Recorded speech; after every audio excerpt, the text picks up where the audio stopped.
আসসালামু আলাইকুম, আমি তাসনিউর রহমান। তো আজকে আমরা দুইটা মনস্টার ইন্টিগ্রেশন সলভ করব, যেটা এমআইটি ইন্টিগ্রেশন বিতে আসা আর একটা যেই মেইনসে আসছিল। সো এটা আমরা একটু সলভ করার চেষ্টা করি। তো এখানে দেওয়া আছে লিমিট 0 থেকে π/2 sin x 2024 divided by cos x 2024 sin x 2024। তো এটা পারার জন্য আমাদের একটা প্রপার্টিস জানা দরকার, যেটা আমাদের ইন্টারমিডিয়েটে শেখানো হয়।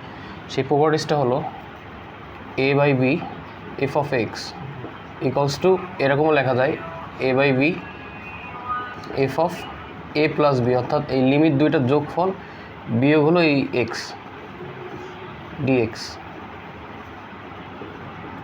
সো আমরা এই প্রপার্টিসটা ইউজ করবো এখানে, এটা আমাদের ইন্টারমিডিয়েট শেখানো হয়। সো বেসিক্যালি আমরা যদি এবার পরের লাইনে যাই, তো 0 π/2, এখন আমরা এই প্রপার্টিসটা এখানে ইউজ করব। তো সাইন 0 প্লাস π/2 মাইনাস এক্স, আর সূচকে ছিল 2024। এবার এখানে dx, এবার এখানেও ওই সেম জিনিসটা করব, cos 0 plus π/2 minus x 2024 plus sine 0 plus π/2 minus x, power ছিল 2024। সো আমরা এটাকে আই ধরতেছি এবং এটা আই হয়ে যাবে। সো এখানে আমরা π/2 লিমিটে, এখন এটা সাইন π/2 মাইনাস এক্স, অর্থাৎ এখানে cos x হয়ে যাবে, cos x 2024, আর এখানে এটা সাইন হয়ে যাবে আর এটা cos হয়ে যাবে। আলটিমেটলি এরকমই থাকবে, সেম থাকবে, এই লাইনটা যেরকম আছে এইরকম থাকবে সেম। তো আমরা আবার ওই লাইনটাই লিখি, cos x 2024 plus sign 2024 x. So এটা ছিল আই, আবার আলটিমেটলি এটাও আই। এটা যদি আমরা নাম্বার 1 ইকুয়েশন দিই, এটা নাম্বার 2 ইকুয়েশন, এবং এই দুটোই সেম।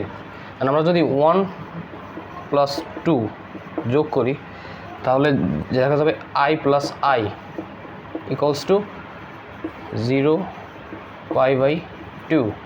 এখন যোগ করলে এই নিচের যেই রাশিটা, এই নিচের রাশি সেম, এখানে আছে cos x 2024 আর এখানে sin x 2024। আলটিমেটলি দুটো যোগ করলে এরকম আসে যে sin x 2024 plus cos x 2024, এবং নিচেও সেম আসে।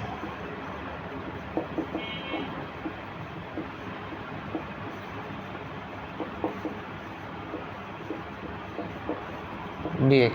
সো আলটিমেটলি এখানে ক্যান্সেল আউট হয়ে যায়, তো 1 থাকে। তো 2i ইকুয়ালস টু 0 π/2 শুধুমাত্র dx। তো এখানে বোঝাই যাচ্ছে যে কী হবে, যে 2i ইকুয়ালস টু, যেহেতু আমার ইন্টিগ্রেশন পর থাকবে এখানে x, লিমিটে থাকবে π/2, 0 থেকে π/2। তো 2i equals to π/2, so i equals to π/4। That's the answer.